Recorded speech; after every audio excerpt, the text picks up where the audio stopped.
एक दूत अयोध्या से कुछ संदेश लाए हैं। आज के बाद मैं तुम्हारा यह कलंकित मुंह कभी नहीं देखूंगा।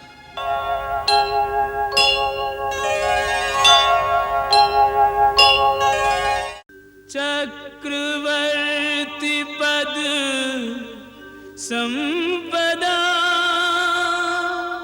गौरव गाथा छोड़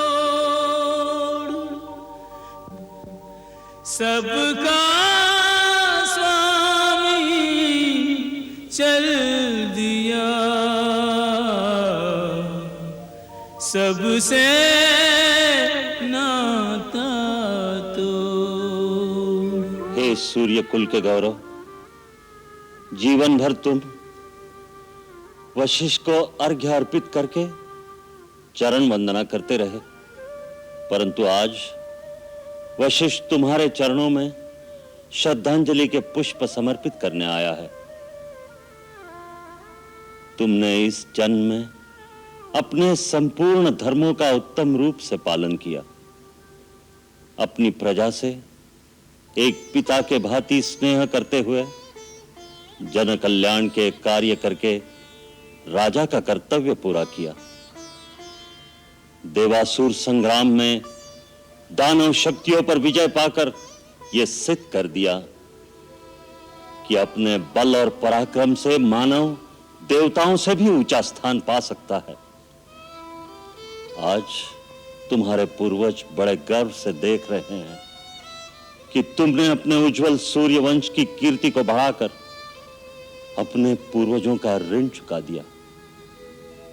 इतिहास में तुम्हारा नाम भी रघु, इक्ष्वाकु और भगीरथ के समान ही बड़े आदर से लिया जाएगा।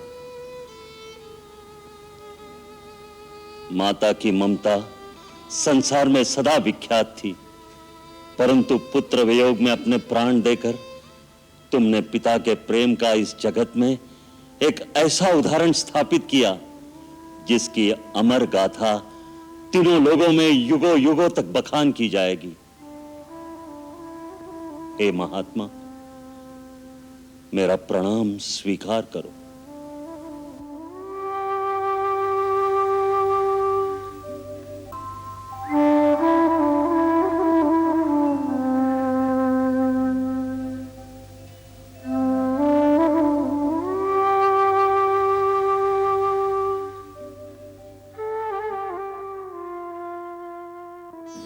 हे सम्राट, मैं आपके चक्रवत राज्य के सारे राज्य अधिकारियों, सामंतों और राजाओं की ओर से आपके चरणों में पुष्पांजलि अर्पित करता हूं। आपकी आज्ञा के पालन में जब जब मुझसे कोई त्रुटि हुई तो आपने उदारता से उसे क्षमा कर दिया, परंतु आपकी अंतिम आज्ञा का जो मैं पालन न कर सका, उस अपराध के लिए आप न मुझे दंड दे गए न क्षमा कर गए। हे बाल सखा, हो सके तो मुझे क्षमा कर देना।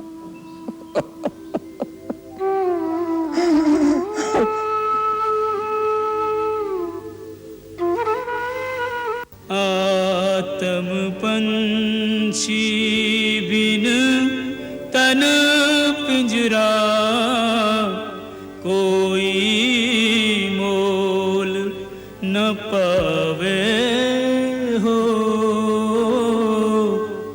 जिय बिन देह ज्योति बिन दिवरा माटी ही कहलावे हो।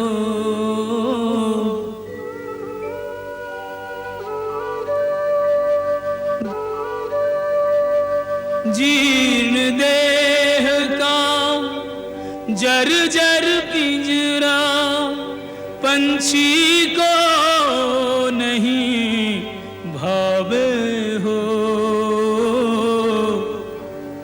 जिस पिंजरे को छोड़े उसमें लौट बहुरी नहीं आवे हो। आत्म पंछी बिन तन पिंजरा कोई मोल न पावे हो।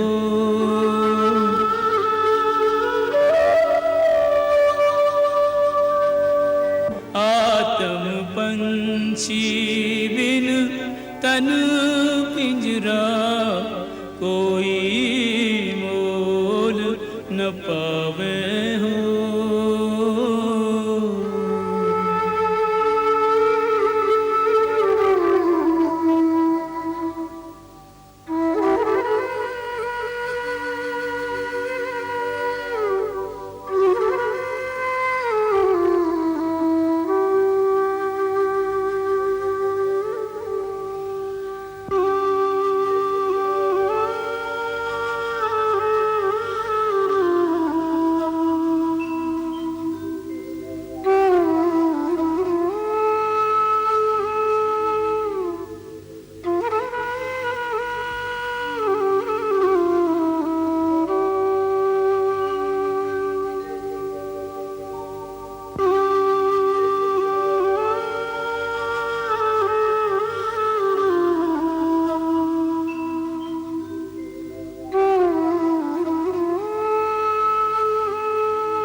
गुरुदेव, इस समय सबसे बड़ा प्रश्न यह है कि महाराज का दाह संस्कार कौन करेगा?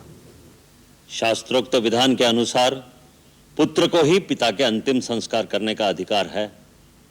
जिनके 4 तेजस्वी पुत्र धरती पर विद्यमान हैं, ऐसे पुण्यात्मा पिता का दाह संस्कार उनके किसी भी पुत्र के बिना करना उचित नहीं।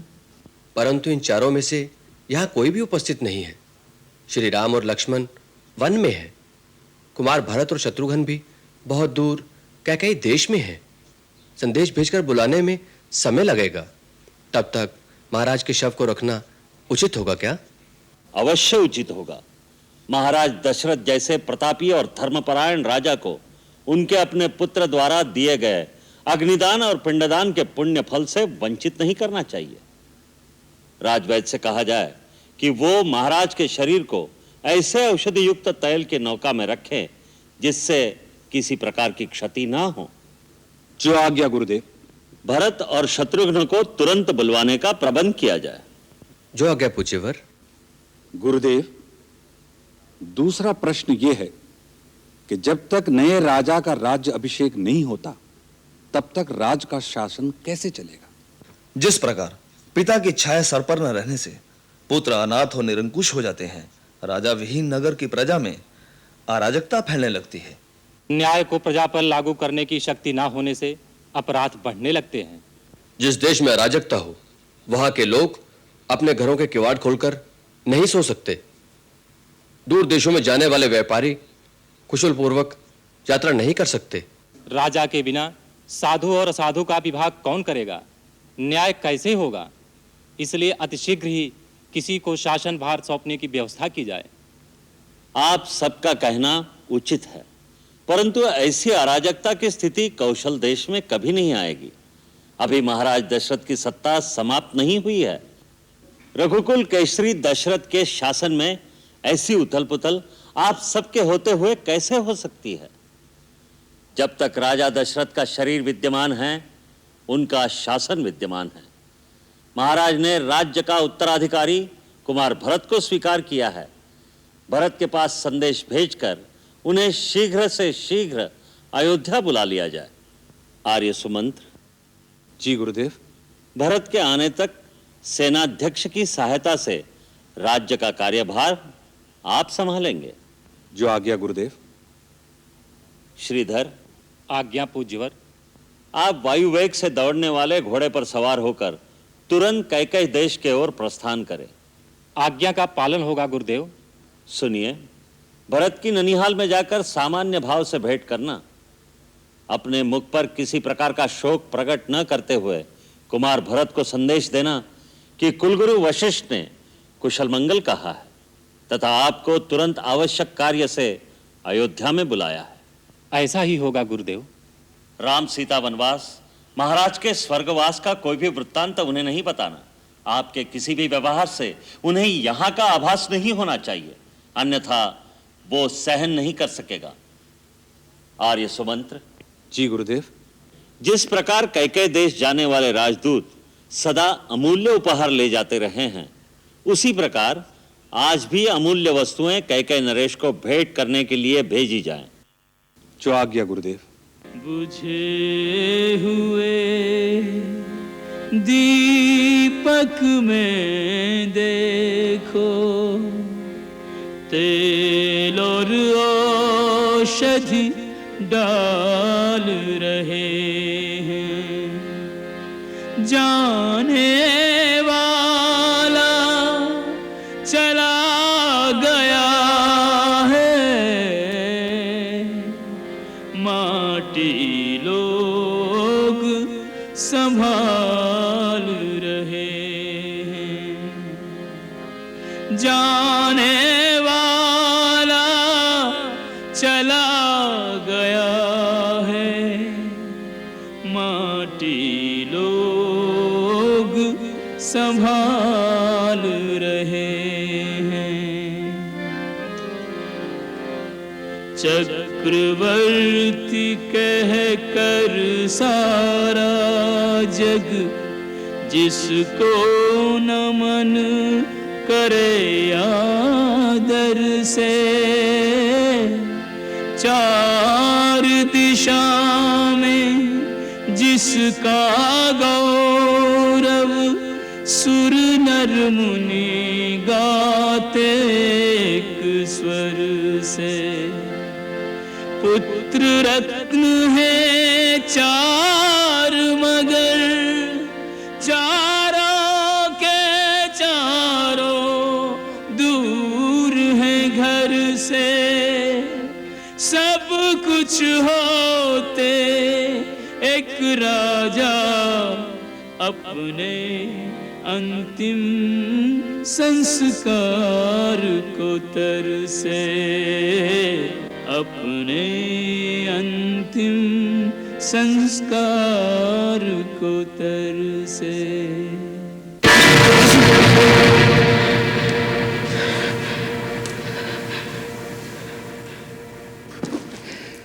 क्या बात है भैया? शत्रुघ्न, क्या सवेरा हो गया? हाँ भैया। कहते हैं भोर का सपना सच होता है। आज तक मैं भैया राम के लिए दो सपने देखता रहा, लेकिन आज मैंने अपने पिताश्री के लिए दो सपने देखा। क्या सपना देखा पिताजी के लिए? कैसे बताऊं? पिताश्री के सर पर मुकुट नहीं था, उनके बाल खुले हुए थे। एक गोबर से भरे हुए कुंड में वो पर्वत की चोटी पर से गिर पड़े। उन्होंने तिल भात खाया, उसके बाद उन्हें मस्तक नीचे करके बार बार तेल में डुबाया गया। फिर दूसरा सपना देखा। सागर सूख गया है, चंद्रमा पृथ्वी पर गिर पड़ा है, चारों ओर अंधकार छा गया है, पर्वत गिर पड़े हैं, उनमें से धुआं निकल रहा है, और हमारे पिताश्री गले में लाल माला पहने, लाल चंदन लगाए, गधे से जुटे हुए रथ पर दक्षिण की ओर तेजी से चले जा रहे हैं। त्रिपुदमन, पिताश्री के बारे में ऐसा सोचकर मेरा मन भय और आशंका से कांप रहा है। कुछ न कुछ अनिष्ट अवश्य हुआ है रिपुदमन। कुमार भरत, एक दूत अयोध्या से कुछ संदेश लाए हैं, तुरंत दर्शन चाहते हैं।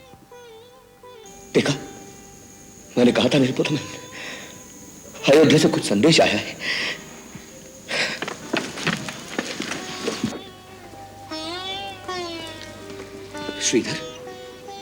श्रीधर बोलो, क्या बात है?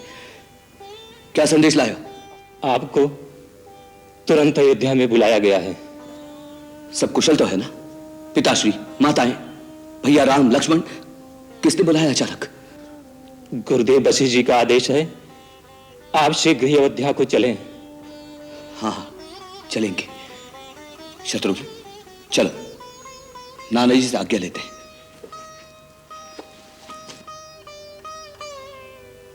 अयोध्या से कुलगुरु वशिष्ठ ने आवश्यक संदेश भेजा है, तो हम रुकने का आग्रह कर ही नहीं सकते। युधाजी, वत्स, कुमारों को ननिहाल से विदा करने का आयोजन करो। जो आज्ञा पिताजी। नाना जी, किसी विशेष आयोजन की आवश्यकता नहीं है, बस जाने की आज्ञा दीजिए। कल्याण मस्तु। सदा सुखी रहो। कल्याण मस्तु। चिरंजीव।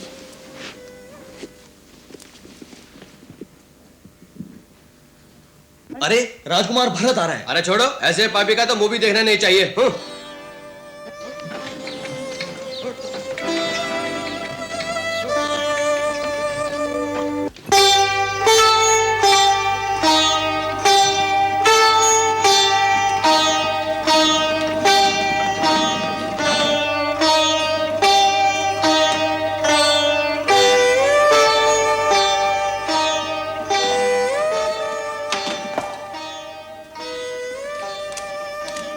क्या बात है शत्रुघ्न? नगर में सारे लोगों ने हमें देखकर मुंह फेर लिया और यहां महल में भी चारों ओर उदासी छाई है। आशंका तो मेरे मन में भी है भैया। आओ देखें।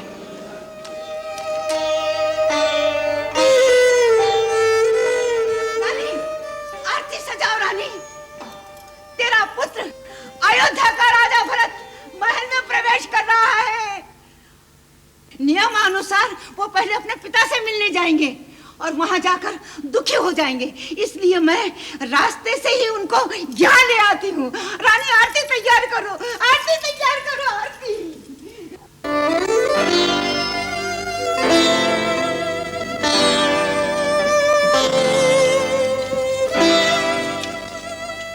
पिताश्री अपने कक्ष में भी नहीं है, क्या तुम बता सकते हो वो इस समय कहाँ है? लाल जी, भरत लाल जी, आगे आगे, जीते रहो, जुग जुग जी हो मेरे लाल। चलो, तुम्हारी माता ने बुलाया है, वो बहुत अधीर हो रही है तुमसे मिलने के लिए, चलो। परंतु हम पहले पिताश्री से मिलेंगे, कहाँ है वो अभी नहीं मिलेंगे। परंतु क्यों? इसीलिए तो तुम्हारी माता ने तुम्हें बुलाया है, बहुत आवश्यक काम है। चलो, तुम भी जाओ बेटा, तुम्हारी माता तुमसे मिलने के लिए बहुत अधीर हो रही है। जाओ जाओ, चलो चलो चलो, आओ बेटा, आओ आओ। जाने क्या बात है?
क्या बात है माता?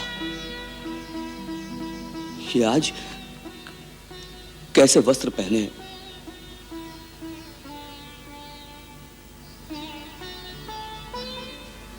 आपके आभूषण कहां हैं? आपकी मांग में सिंदूर नहीं है।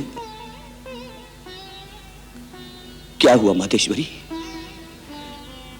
महाराज आपके कक्ष में भी नहीं है। ये पूरा राजमहल इतना सूना क्यों हो गया है? कहां है महाराज? कहां है मेरे पिताश्री?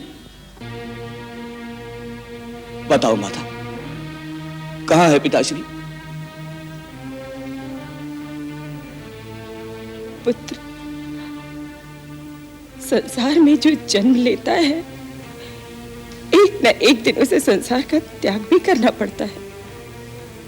प्राण त्याग करने के बाद जो गति धर्मात्मा पुरुषों की होती है, जो परम धाम उन्हें मिलता है, तुम्हारे पिता भी उसी परम धाम को सिधार गए।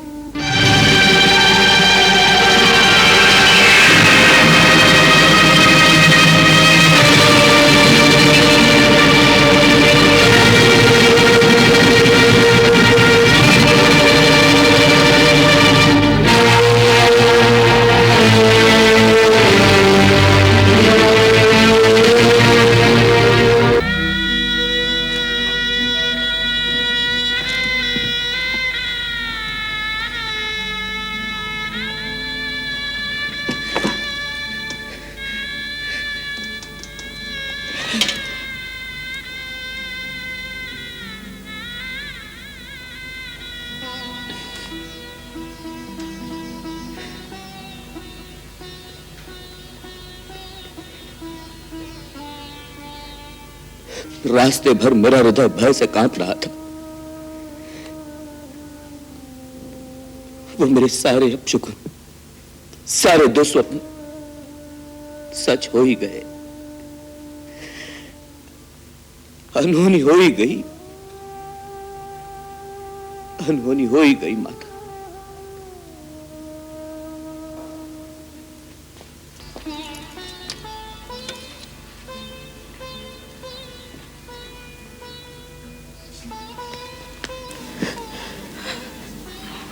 धीरज रखो मेरे लाल, तुम तो अपने पिता के समान धीर और वीर पुरुष हो। संसार में सभी प्राणियों को कभी न कभी इस नश्वर शरीर को त्यागना ही पड़ता है। ये भावी अटल है। तुम जैसे सत्पुरुष भावी के लिए शोक नहीं करते मेरे लाल। माँ, मैं कितना अभागा हूं माँ। अपने महान पिता के अंतिम दर्शन भी नहीं कर सका। पिताजी, आपने मेरी प्रतीक्षा भी नहीं की। जाने से पहले मुझे भैया राम के हाथों सौंप जाते। मां,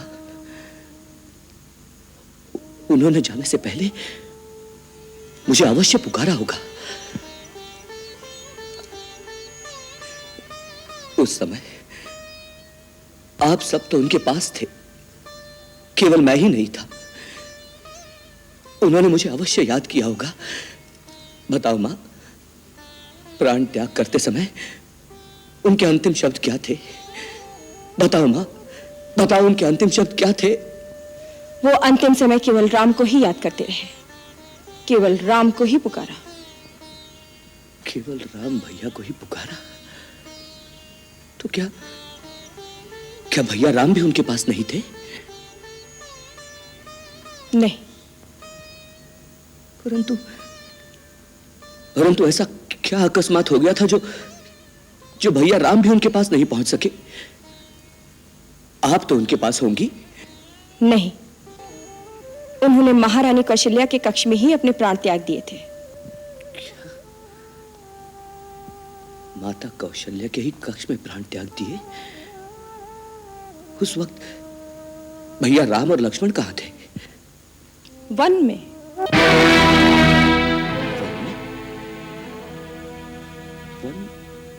वन में क्यों? महाराज ने स्वर्ग सिधारने से पहले उन्हें 14 वर्ष का वनवास दे दिया था। वनवास?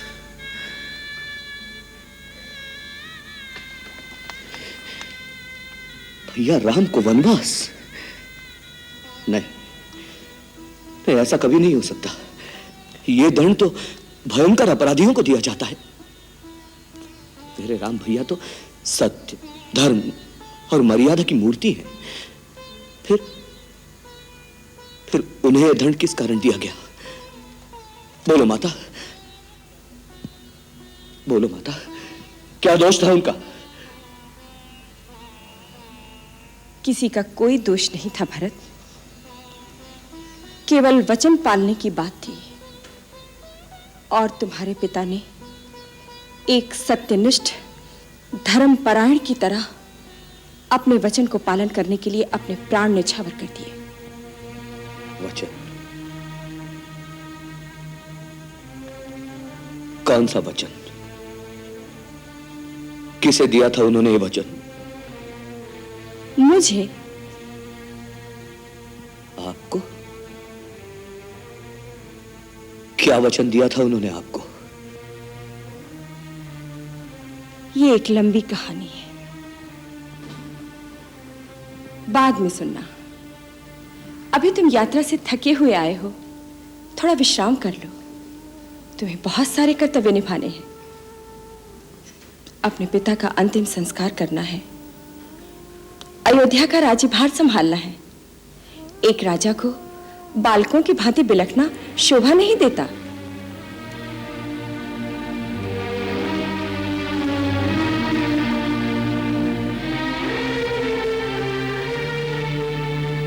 ये आंसू बहाने का समय नहीं है।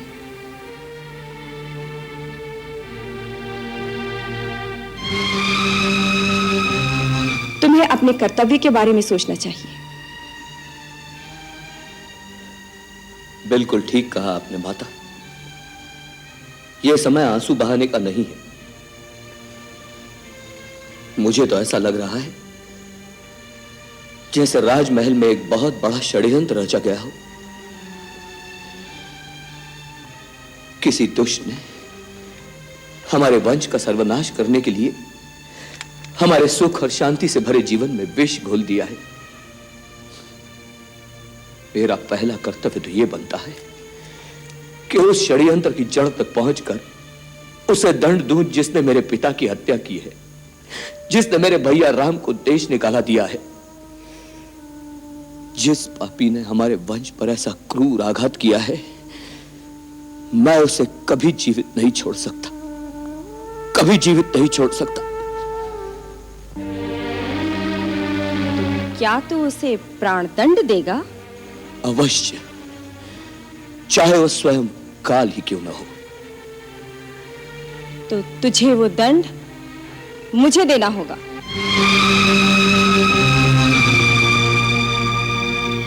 आपको?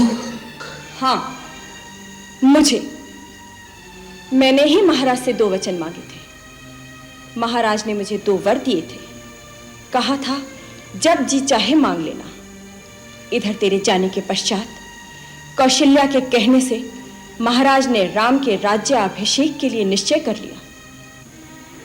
महारानी कौशल्या ने सोचा, कैकेयी का पुत्र भरत तो यहां है नहीं, अवसर का लाभ उठाकर अपने पुत्र को राजा क्यों न बना दे। किंतु मैंने ऐसा नहीं होने दिया। मेरे होते हुए तुझे इस राज्य से कोई भी वंचित नहीं कर सकता था। मैंने महाराज से अपने दोनों वर मांग लिए। तेरे लिए अयोध्या का राज्य और राम के लिए 14 वर्ष का वनवास।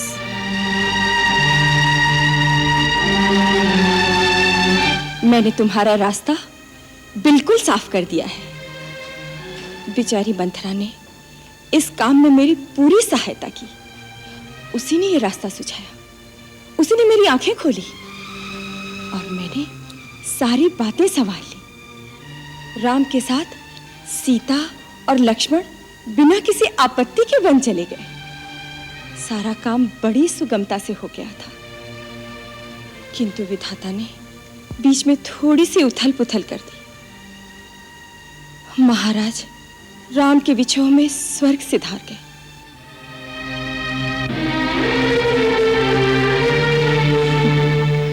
मैं जानती हूं पिता के स्वर्गवास से तुम्हें महान दुख हो रहा है। वो तो हम सबको है। महाराज तो अब लौट कर आएंगे नहीं, किंतु तुम्हें उनके वचन का पालन अवश्य करना है। उनके वचनानुसार तुम इस विशाल साम्राज्य के एक छत्र सम्राट हो। यह निष्कंटक राज्य तुम्हारा है। इसीलिए कहती हूं, अब धैर्य धरो और अपना राज्य सिंहासन संभालो राजन।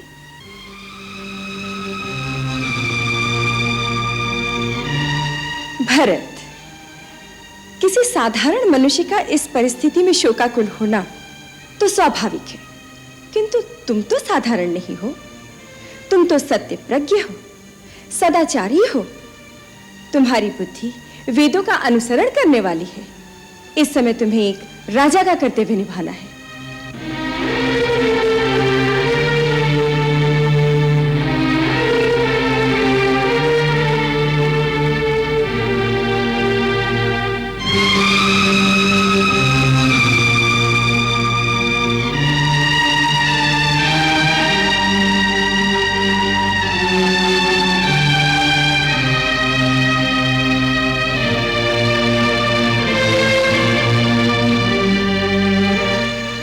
ऐसे क्यों देख रहे हो? मैंने जो कुछ भी किया है तुम्हारे भले के लिए ही तो किया है। तूने मेरा भला नहीं किया है, तूने मेरा सर्वनाश कर दिया। इस कुकर्म से तूने मुझे रघुकुल का सबसे कलंकित पुरुष बना दिया। अरे पापिनी, कुलनाशिनी, इससे अच्छा तो यह होता कि जिस दिन मेरा जन्म हुआ उसी दिन अपने हाथों से मेरा गला घोटकर मुझे मार देती, जिससे आज मैं अपयश की मौत तो न मरता। मेरे भाग्य की विडंबना को देखो, मुझे रघुकुल जैसा उज्जवल वंश मिला। वीर पराक्रमी, सत्यनिष्ठ और परम धर्मात्मा दशरथ जैसा पिता मिला। तीनों लोकों में वंदनीय श्री राम जैसा भाई मिला। और तुझ जैसी पापन, कुलनाशिनी और नीच माता के गर्भ से जन्म दिया गया।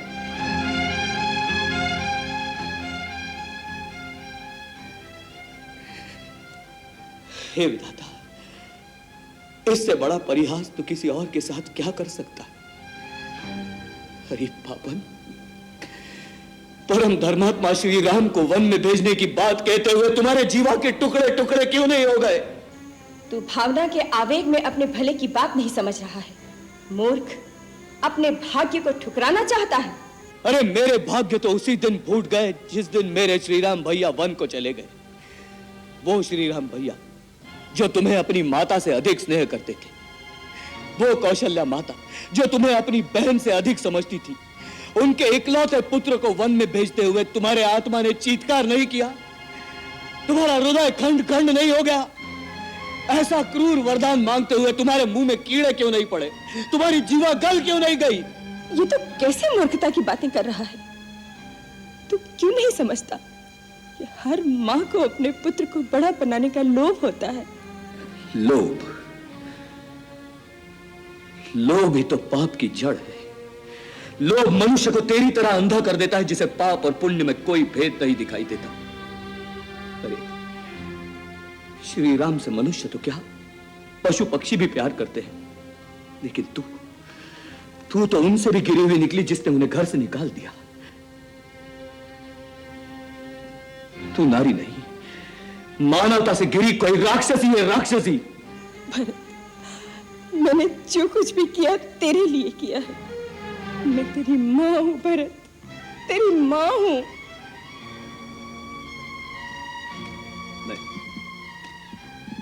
नहीं, आज के बाद तू मेरी माता नहीं। मुझे जन्म जन्मांतर तक नरक में रहना स्वीकार है, लेकिन तुझे अपनी माता कहना स्वीकार नहीं। भरत, यदि मेरी आवाज इस लोक से परलोक तक पहुंचती हो तो पिताश्री आप भी सुन ले। आज आपके इस अभागे बेटे भरत ने कैकेयी का त्याग कर दिया है। ना। और पिताश्री, आप मुझे आशीर्वाद दें कि आपकी इच्छा अनुसार श्री राम को वन से लाकर अयोध्या के राज सिंहासन पर बिठा सकूं। महारानी कैकेयी, यदि तुम स्त्री न होती तो तुम्हारे इस दुष्कर्म के लिए मैं आज अपने इन हाथों से तुम्हारे टुकड़े टुकड़े कर देता। भरत, पाप की ऐसी जीवंत मूर्ति को जीवित रहना देना भी पाप है। परंतु ऐसा करने से कहीं मेरे राम भैया मेरा परित्याग न कर दे, इसलिए विवश हूं। लेकिन आज के बाद मैं तुम्हारा यह कलंकित मुंह कभी नहीं देखूंगा, कभी नहीं देखूंगा। मेरे बेटे। और इस कक्ष में जहां मेरा बचपन मेरे पिताजी की गोद में बीता, इस कक्ष में भी वापस कभी नहीं आऊंगा। भरत, इस कक्ष में भी वापस कभी नहीं आऊंगा। नहीं, इस कक्ष में भी वापस कभी नहीं आऊंगा। भरत।